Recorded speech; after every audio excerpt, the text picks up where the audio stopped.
Welcome to this explainer. Look, if you're in software, you already know C++ is the absolute bedrock of high-performance computing. But let's be real for a second. For a long, long time, it also had a reputation. It was fast, sure, but it was dangerous. We're talking memory leaks, security vulnerabilities, the whole shebang. In today's tech landscape, memory safety is a massive concern, and C++ simply had to adapt. The language we use today looks radically different from the one created decades ago. It isn't just a minor update, it's a complete renaissance designed to meet modern demands head-on. We've got a lot of ground to cover. We'll start with the evolution of C++, touch on the power of polymorphism, and then dive straight into the C++11 revolution, smarter memory management, the modern C++ toolbox, and finally, take a peek at the future of C++. Let's get right into it. Section 1. The evolution of C++, from Bjorn Stroustrup's creation all the way to C++23. So Bjarne Stroustrup creates C++ back in 1985, basically adding object-oriented features to C. But honestly, between 1998 and 2011, we hit a bit of a dark age. The language kind of stagnated while everything else raced ahead. Then bam, 2011 hits. This was the watershed moment. C++11 completely modernized the syntax and the memory model. After that, the Standards Committee got into this incredible 3-year rhythm. 2014 polished things up. 2017 brought practical tools like a standard file system. 2020 shook things up completely with modules and concepts.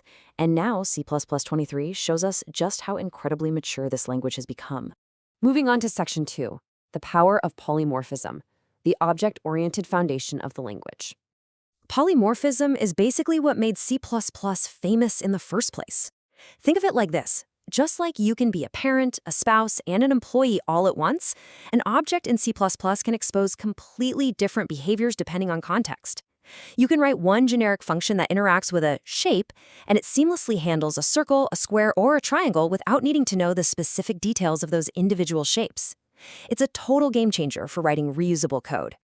Now, C++ handles this flexibility in 2 very different ways, and understanding the trade-off here is absolutely crucial. First, you've got compile-time polymorphism, which is your function and operator overloading. The compiler decides exactly what function to call before the code ever runs. This is static binding, and it is blazing fast, zero overhead. Embedded devs writing code for tiny microcontrollers love this because every single CPU cycle matters. On the flip side, we have runtime polymorphism using virtual functions. Here, the decision happens on the fly while the program is actually running. Dynamic binding. Yes, it adds a tiny bit of overhead, but the adaptability is insane. Game engine devs rely heavily on this to dynamically load thousands of different entities into a level without missing a beat. All right, Section 3, the C++11 revolution. This is the modern turning point. If you were writing C++ before 2011, you definitely remember the sheer horror of typing out std vector int const iterator just to loop through some basic numbers. It was brutal.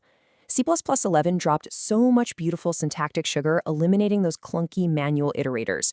We finally got range-based for loops for instant readability, we got null pointer to replace that dangerous and ambiguous C-style null macro, and we got uniform initialization using brackets so you didn't have to guess which constructor syntax to use anymore.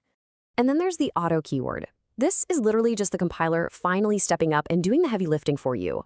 It already knows 42 is an integer, so x becomes an integer automatically. It knows the right side is a standard string, so s becomes a string. Why type out massive types that are perfectly clear from context? Auto completely slashes the visual clutter in your daily code base. C++11 also gave us lambdas. Talk about a superpower. Instead of defining a separate struct or function miles away in your file from where it's actually used, you can now inject clean, inline logic exactly where it belongs. It lets unnamed function objects cleanly capture variables right in the local scope. This prevents that exhausting context switching when you're reading code, keeping your mental model unified and incredibly clean. Section 4. Smarter memory management. We are officially leaving raw pointers behind. Who hasn't spent an entire weekend hunting down a memory leak because someone missed a delete? Back in the day, using the new keyword meant you were on the hook.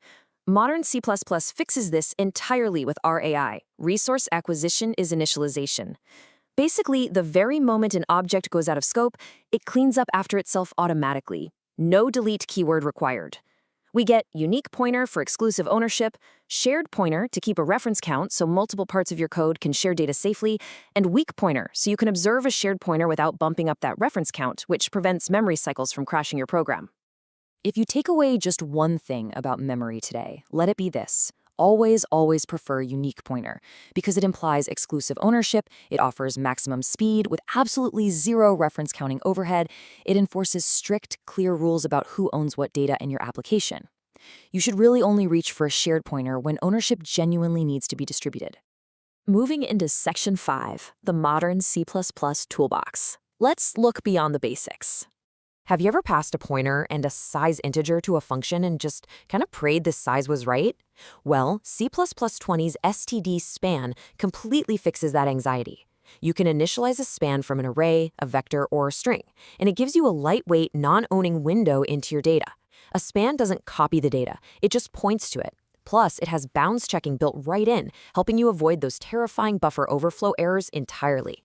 The modern standard library is just packed with tools that'll save you hours of debugging. Let's look at modules first. Historically, header files were a mess. The compiler parsed the same code hundreds of times. Modules finally isolate components, giving us radically faster builds. Then you have std optional, which explicitly handles missing values so you aren't returning weird magic numbers like -1 when a function fails. Ranges allow us to chain operations in a really slick pipeline-style functional way rather than writing nested manual loops. And finally, the C++17 file system library completely standardized file manipulation, ending the need for messy OS-specific boilerplate code. And finally, Section 6, the future of C++, looking ahead to C++23. C++23 introduces some incredibly mature features like std expected. Instead of relying on heavy exception handling, it elegantly packages a success value and a potential error into one object. It makes functional error handling super clean. We also finally get a standard stack trace library. If your program crashes, you don't have to guess what happened. You get a human-readable crash report right out of the box. Add in features like deducing this for cleaner templates and the ability to explicitly mark unexecuted paths. It's all about making the language vastly safer and way more developer-friendly. So now that you've seen how modern C++ systematically eliminates the pain points of the past, I really want you to think about how you can apply these elegant solutions to your own daily programming. The dark days of dangerous raw pointers and clunky boilerplate, they're firmly behind us. The tools are literally right there in the standard library, waiting for you to use them. Take a hard look at your current projects. Where can a simple unique pointer, an auto keyword, or a standard span clean up your architecture today? With the language becoming this incredibly safe and expressive, what legacy code are you going to modernize first?